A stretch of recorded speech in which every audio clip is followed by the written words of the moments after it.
Hello and welcome to today's class, everyone. So today we are going to focus on two things mainly. Um, the last day we looked at just generally what is an entrepreneur, and today's video, which is part two, video two, probably of 15 or 16. Today's video is going to focus on basic concept of what a business plan is, just introducing you to that concept, and then we're going to uh, maybe look at the first part of what would lead to a business plan, which is generating ideas.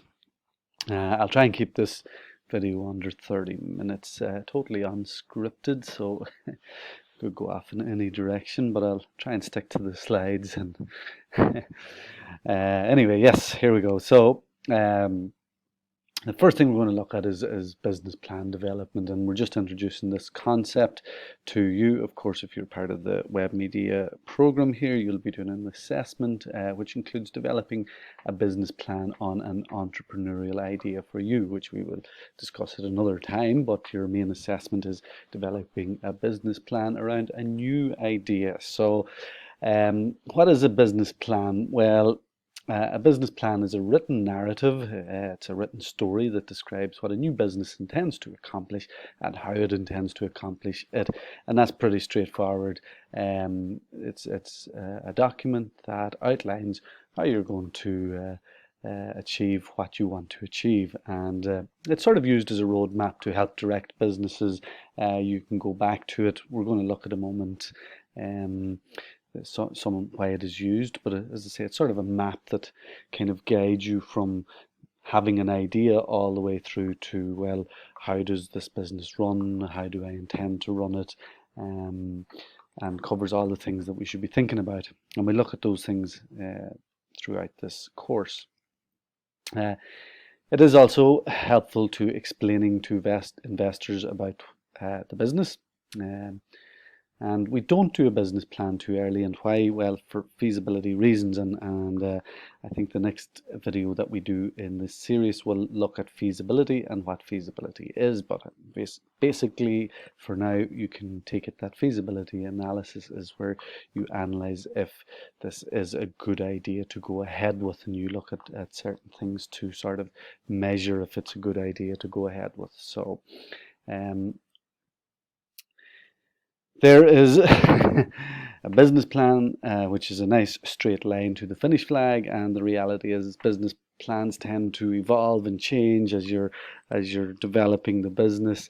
One thing that I would say just about a business plan, traditionally you could sort of develop business plans for traditional businesses. So if I was decided that I was going to start up a new Arabic restaurant, say in Dublin in Ireland, well, restaurants have already existed in Ireland, and I would already have a lot of information about what to sort of expect in terms of costs and customers and things like that there. Whereas business plans for more newer businesses and technology-based businesses and e-commerce-based businesses are that, well, it's more a journey of discovery, because we don't know with new technology a lot of things we have to consider. So business plans can often be developed as you're developing the business. But ideally, we do like to develop a business plan at the start of a business, to sort of, if you like, draw a story for ourselves to sort of go, okay, well, we need to focus on this, this, this, and this. So let's look at a few more things on the business plan. So why write a business plan? Well, internally it forces the founder, which is you, or the founder of the business, to systematically think through every aspect of the new venture, and it does. It's very good for that. When you're doing out a business plan, really, you might look at, and we're going to look at this. You might look at something like marketing, and you really do have to draw a picture of your customer when you're developing a business plan. And that's a very important uh, part of a successful business, is knowing exactly who your customer is. So business plans tend to the founder or the person developing the business think through in detail every aspect, whether that's marketing, whether it's looking at the industry as a whole, or the finances. Um, you have to look at everything in great detail when you're writing a business plan. And a business plan can be used to reassess the direction of the business at a later stage. So we always have our original business plan and we can go back to it. It's a live document as well. Um, so just some of the external reasons that we write a business plan. Well, it can be a selling document for your company, for potential investors. So, you can send a business plan on to potential investors to have a look at. Banks, if you're looking for a loan and you have a comprehensive business plan, that can lead to loans or grants as well. So it is a good thing to have a good business plan for those reasons as well. And of course, very few investors have time to discuss business plans in person. So often, if you have an idea or you make a quick elevator pitch, which is basically selling your idea quickly, then, sometimes investors say, yeah, okay, send me on the business plan and I'll have a look at it. And they will eventually get round to having a look at it, hopefully. And get back to you. Whereas all the detail in the business plan can take hours to discuss with someone, and investors may not give you that time. So just some guidelines. This is straightforward stuff, and you would have done this in your report writing classes in previous years. But we tend to the structure simple and easy to follow. It's not too complicated. Content clear and concise. That's all very simple, and I'm not going to spend any more time on it because that speaks for itself.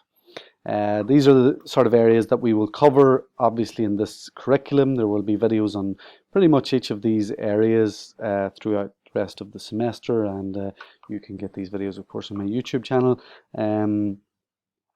So we're going to look at each of these individually throughout the year. For the assessment at the end of the semester, you are going to have to write a business plan, and you will have pretty much each of these areas in your business plan. So we won't go through them all, but they pretty much cover all aspects of a business that you would need to consider. Okay, so I think that's pretty much just a quick overview, and that's all we wanted to do today, was give you a quick overview of a business plan, and what it is and what you use it for in the contents of a business plan. So we leave a business plan there. As I say, we'll revert to what a business plan is throughout the year, because each component we will be working on in this entrepreneurship and e-commerce course, and we will take them as they come, and have a look at the assessment as well throughout the year. So we'll move on to, I guess, the first challenge that an entrepreneur may face before they even develop a business plan. So before we even develop a business plan, I guess one of the key things is identify and recognizing opportunities. How do you come up with good ideas? Where do good ideas come from? How, entrepreneurs become entrepreneurs after developing business plans and going through all the business. But the first thing that they must do is have that good idea, have that clear idea. And what we're going to focus on today, and what you will do for your assessment is you will have to document, how you sort of came up with the idea that you have come up with for your business. So how do we identify and recognize opportunities, ideas? Well, there's a question that I'm asking you. If our class this week, we will ask that question. So these videos are watched before class, so we'll answer that in class the next day. But there's a silly picture, me waving goodbye to opportunities. But we're going to look at these three areas that are underlined in terms of how they help identify and recognize opportunities. And the first thing that we have written down there is observing trends. Again, if you're coming up with a good idea, well, what we do is we look at trends, and of course trends are things that are happening a lot, and you have different types of trends. Like, sorry, trends are things that are currently popular or happening. So you can have fashion trends, things that are fashionable at the moment, but weren't fashionable, or won't be fashionable in a year's time or 2 years' time, and hairstyles that are fashionable. These are trends, trending hairstyles, and of course, a lot of things can trend. We often see things trending on Twitter. So there are things that are current and popular, and these are things that we look at in terms of, well, if we have to generate an idea, then we can look at observing trends and look at a couple of examples. The three that we look at are pest, political, economical, social, and technological. And we look at these trends and what's happening in each of these areas to identify, well, is there anything that we could do that develop a good idea? And I suppose, for example, if we decided that we were developing an app, then we might look at social. We might decide, well, what's happening in society at the moment, what is trending in society at the moment, and I would ask you to think of what is trending in society at the moment. I suppose a number of things are trending in society. Working at home, of course, due to coronavirus, is trending in society. We're probably being less sociable because we're not allowed to go out at the moment. You could suggest that, and this is maybe over the last couple of years, but more and more of the older generation, or the silver surfers as they're called, are now embracing technology. Like, for example, my mum has only recently started using Facebook, and that is a disaster for me, but that's for another day's discussion. But there are a lot of people of my mum's age that are now currently embracing social media. That's sort of a societal trend. And is there something that we could do that could provide a business or something to those people?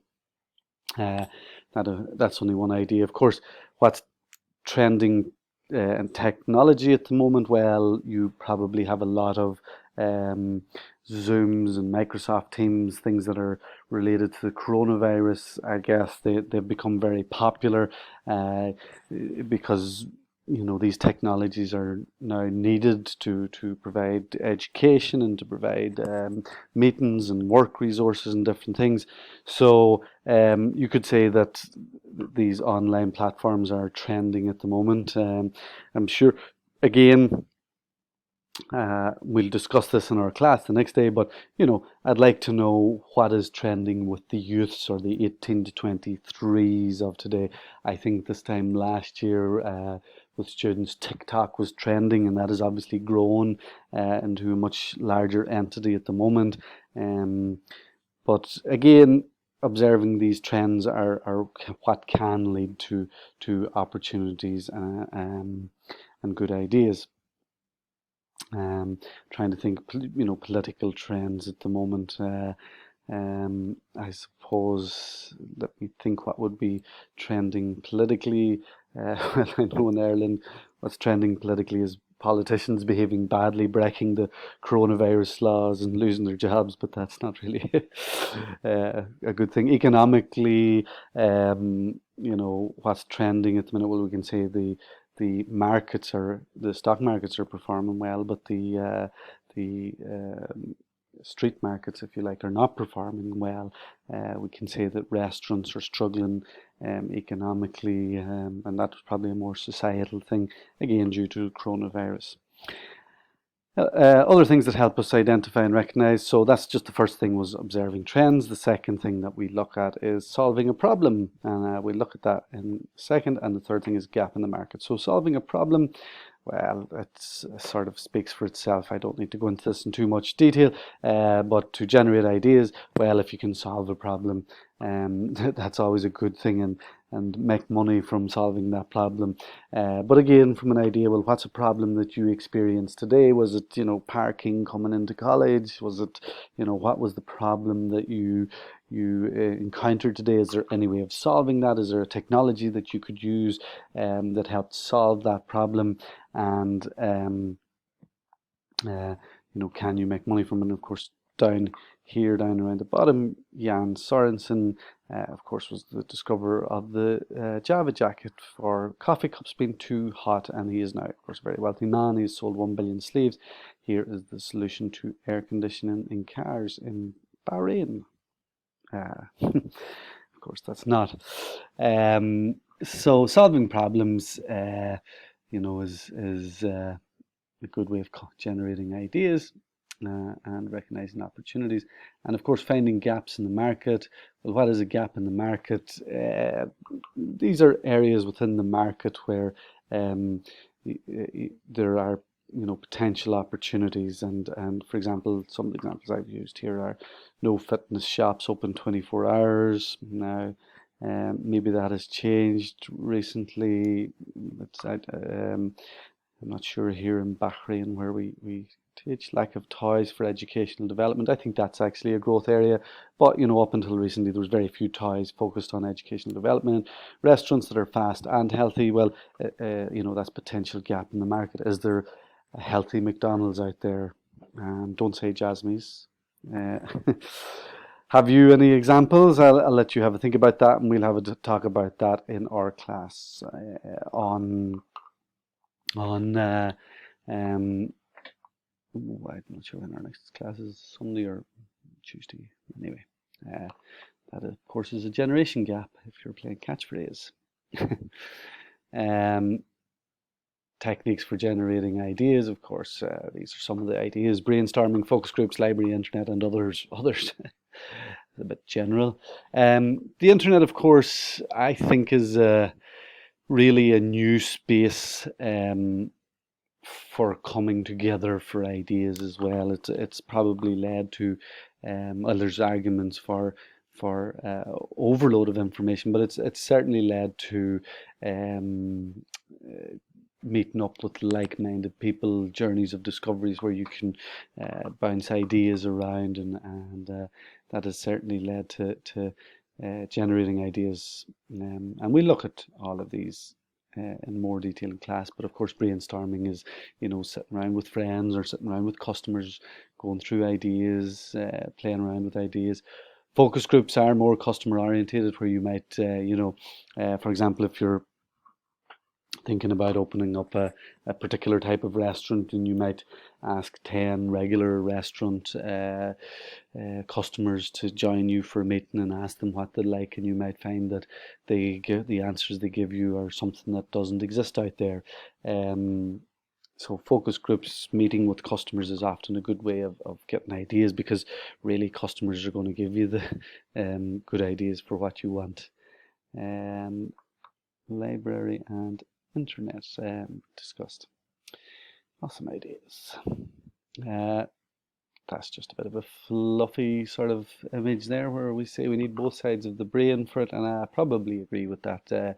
Coming up with ideas, you're very analytical, accurate people, and of course you need the creative side of it as well. And I think that left and right brain is probably a myth anyway, that one side is creative and the other. That may have been debunked recently, but anyway, it's good to have both sides in coming up with ideas. Just some further resources there. I've two links there. One of them is a video by the founder of Instagram, and it's a very good video. It's only 10 minutes. Sorry. I think it's Neil Systrom, is that his name? Kevin Systrom, sorry. And he goes through how he came up with the idea of Instagram, basically what his journey was in coming up with the idea. And his journey sort of explains that, it wasn't a one thing, it was sort of, it was a journey of discovery, and one thing's led to another. He done a photography class in Italy, which sort of led to his interest in photography and different things. Very good video just to watch. And the second video, Stephen Johnson, who also has a book called Where Good Ideas Come From, and I highly recommend that. But if you don't want to read the book, there is a TED Talk that I've just created a link to down there. and it just goes through some of Stephen Johnson's ideas on where good ideas come from. And it's a very good book. He sort of focuses on things like borrowed hunches, and actually talks about the internet being a good place for people to come together where you know, you might have a good idea, but you need someone else to help bring that idea along, or you need you need to discuss with someone else how to bring that idea along. Um, Tim Berners-Lee is also discussed in that, how that's the guy that discovered the internet, and it sort of discusses his process in developing the internet. It's a very good book, excellent book. I highly recommend it. But if you don't want to read the book, just have a look at the video. So that's pretty much it for today's video, generating ideas and a business plan. You know, we're going to talk about this much more in our next class. But you know, generating ideas. How did the inventor of Uber come up with Uber? How did the inventor of Netflix come up with Netflix? All these things, you know, they obviously identified problems that existed in the market. They had the ability to sort of forecast, look into the future a little bit, if you like, and so we'll discuss them in our next class. But I hope this video is just giving you a sort of a good introduction into what a business plan is and what the contents of a business plan are, and then secondly, um, things that we use in generating ideas. So do remember trends, political, economical, social trends. These are good things to look at, and to come up with ideas. Well, what are people doing a lot of, and can we what is popular, and can we come up with an idea that helps support that? Solving problems is always a good way of making money, and if you can do that on a mass scale, even better. And finally, finding gaps in the market. Okay, 21 and a half plus minutes, so that's not bad. I think that's plenty of time for this video. I will be having a Q&A session in our next class about this video, so I look forward to chatting to you more. Thank you very much. Have a good day, everyone, and talk soon.